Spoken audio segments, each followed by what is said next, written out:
This lesson is going to review the big ideas on calculating probability from Venn diagrams, two-way tables, and tree diagrams.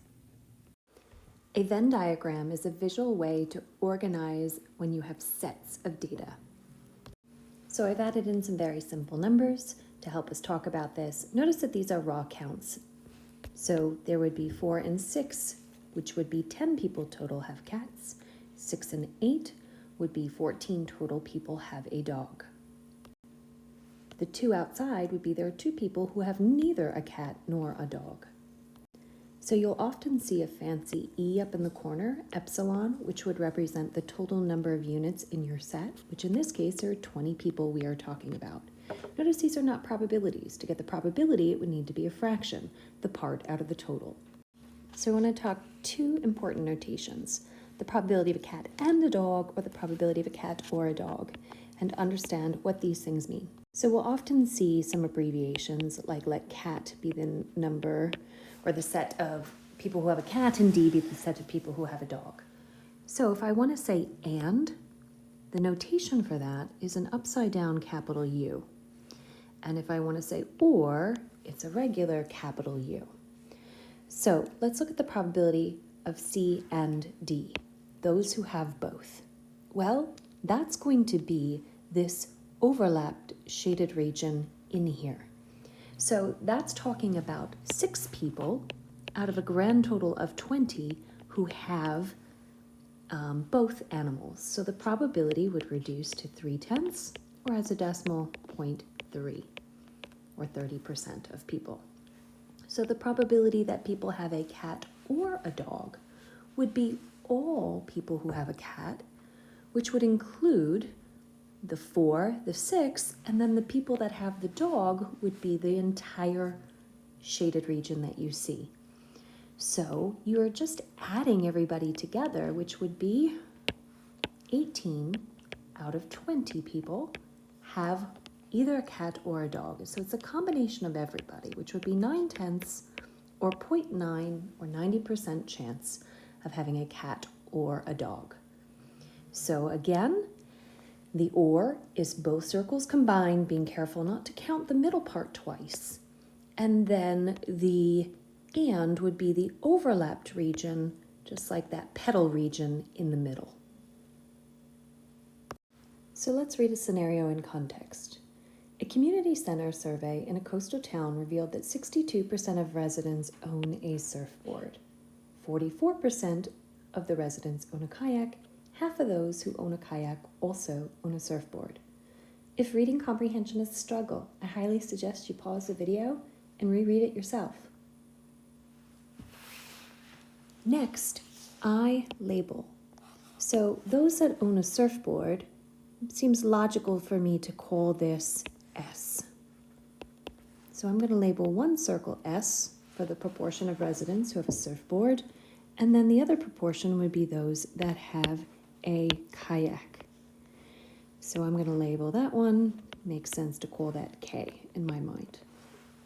If possible, you always want to start in the overlapped region, those who have both. So the fact I'm given is half of those who own a kayak also own a surfboard.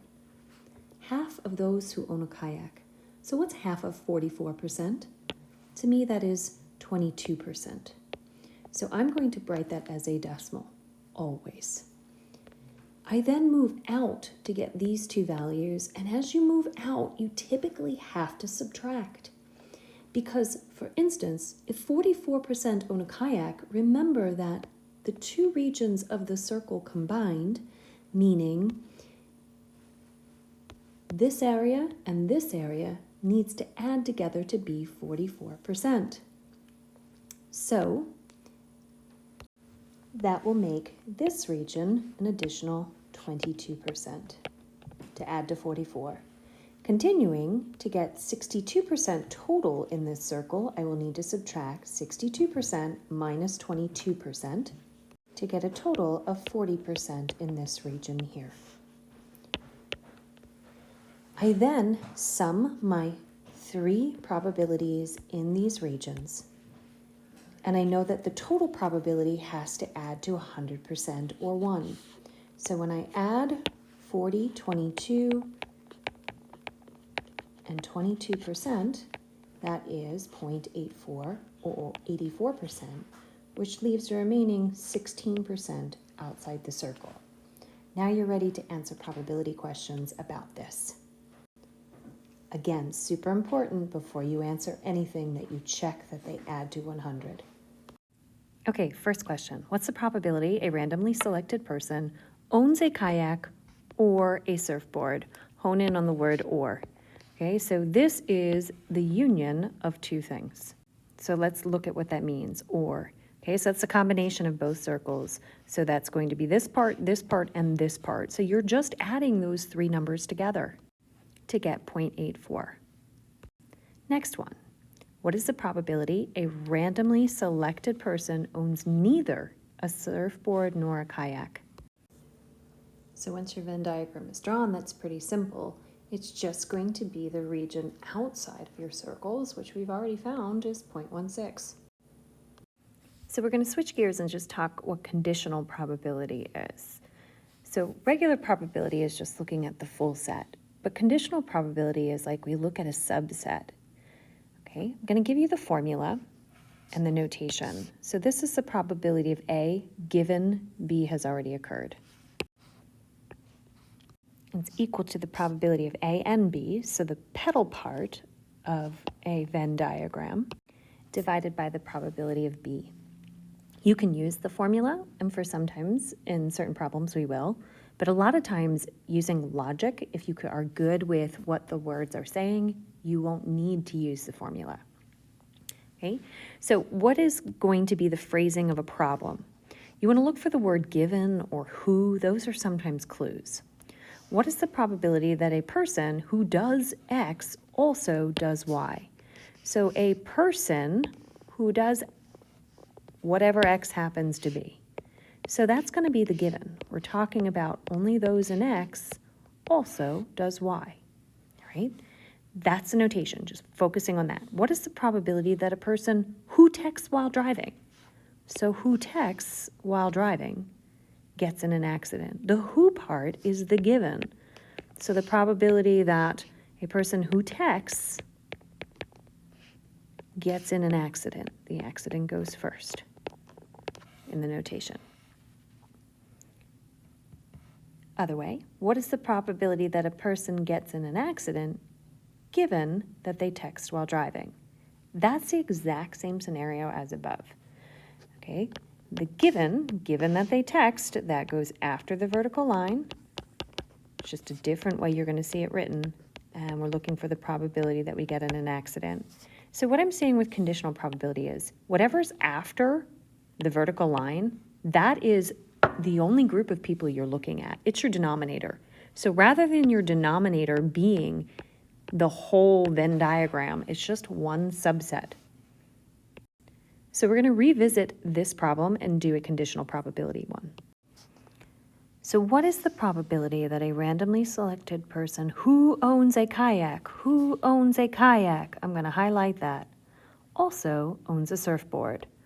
That who owns a kayak needs to be your clue that we are looking at only a subset, not everybody in the whole Venn, but only those who own a kayak. So I'm going to put the word kayak after the vertical line. And the second part also owns a surfboard. So surfboard is going to go first. All right. How do we do this? Here's how I do it without a Venn. Without the formula. I use the Venn. I look at my denominator first. My denominator is those who own a kayak. Who owns a kayak? Well, that's the two regions I just grayed in. So 0.44 goes on the bottom. I am only looking at those. So that means you ignore these two numbers and do not use them. Now, of the two that are in gray, which part also owns a surfboard? That's this. This is the probability of people who own a surfboard given that they own a kayak. So 0.22, the middle pedal part goes in the numerator. And this is 50% or 0.5. Here's another way to organize information, known as a two-way table. The table below displays the results of a survey regarding the preferred commute method of 516 urban professionals. First thing I want you to check for, are the columns totaled? Yep, total. Are the rows? Nope. So if the rows are not totaled, take a second and add the rows. I get 160. Next, I get 176. And lastly, I get 180. Now it tells me up in the stem of the problem that it was 516 total. So when I add vertically and horizontally, check and make sure they sum to 516. Next, we're asked, what is the probability that a randomly selected professional stated bicycle was their commute method? So with proper notation, this would be the probability of bicycle. Now, we are looking at the randomly selected professionals. That's our grand total of 516.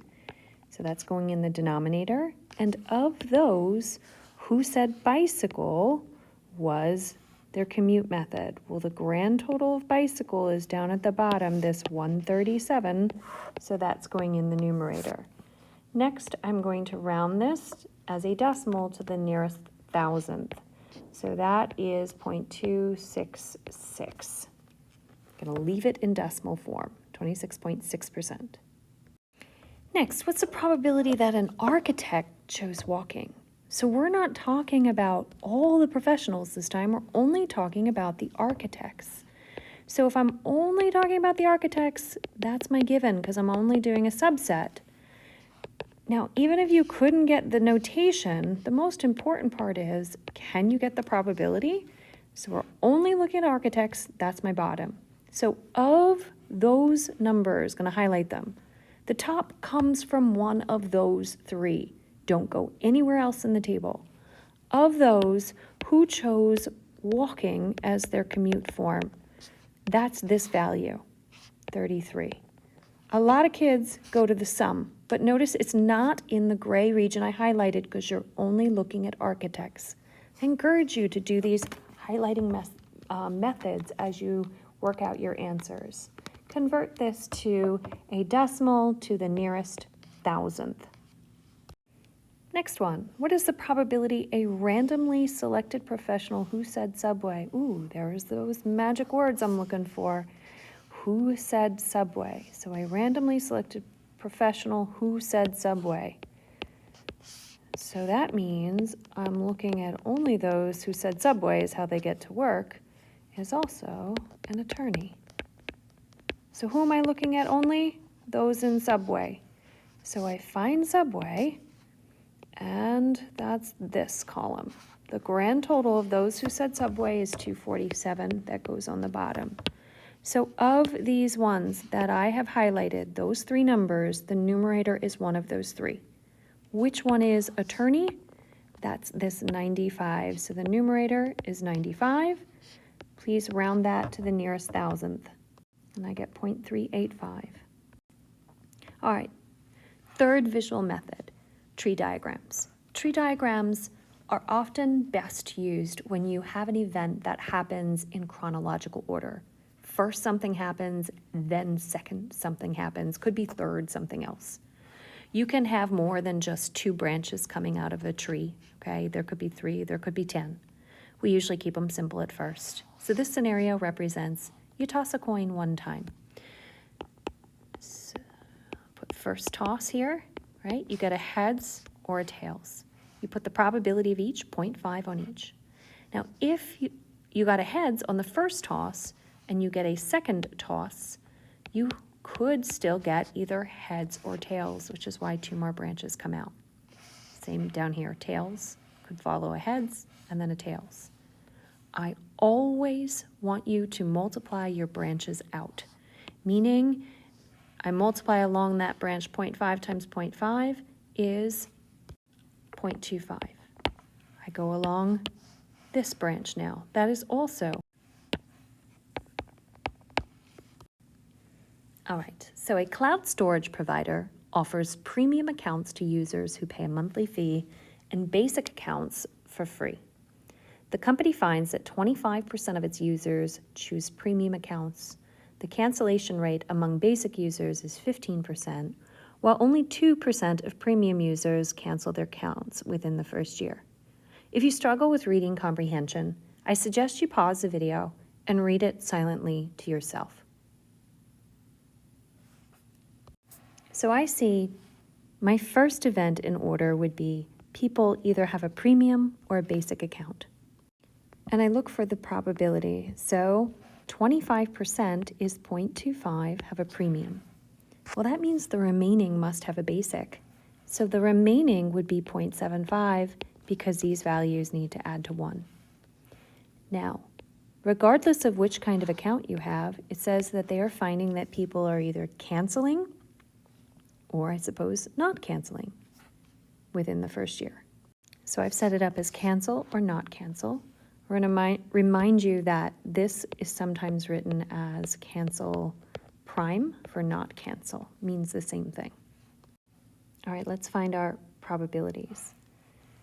The cancellation rate among basic users is 15%. So down here, 15% cancel, so that's 0.15. So then those who don't cancel must be 0.85 because these two values must also sum to 1. So each little branch that comes out like this, they're each summing to 1. All right, so of the premium, 2% of premium users cancel their account. Here's a common error. I have kids write 2. I see 0.2 far too often. This is 0.02. Everything will be wrong if you don't convert accurately. So that means the remaining 98% or 0.98 don't cancel. Next, you need to multiply out your branches. So you're doing 0.25 times 0.02, and I get 0.005. Then you're doing 0.25 times 0.98, and I get 0.2375. I do my best to not round unless it's absolutely necessary. Otherwise, my probabilities are not going to sum to 1. Continue multiplying out your branches. Lastly, check and make sure that these add to 1. Now let's use it to answer some questions. What is the probability a randomly selected user cancels their account? So when it says a randomly selected user, that's out of the entire tree diagram. So where is cancel? That's these two values. So I need to add those two values together to get a probability of 0.1175. Now, what is the probability that a user who has premium? You need to watch for that. Account cancels. All right, so what did I say about the who has? That's going to be one of those conditional statements. So someone who has premium also cancels. Now, given that they have premium, as I walk along here, that's this. Well, given that they have premium and they cancel, that's just this number, 0.02. Well, that's easy. Where it gets tricky is on the next one. What is the probability that a user who canceled, yes, I'm intentionally repeating it to get you to recognize that it's the value that goes after the given. Given that they canceled, what was the probability they had premium? What does this mean? Again, this means we are restricting our denominator to only those who canceled. We already figured that out. Those who canceled was this value and this value, or 0.1175. That's my denominator. And now, those two numbers that are highlighted, one of those has to be the numerator. Never go outside what you highlighted. So of these, which one is premium? Not that one, that was the basic branch. So premium membership was right here. So this highlighted number is my numerator. All right, convert that to a decimal to the nearest thousandth, and I get approximately 0.043, or 4.3%.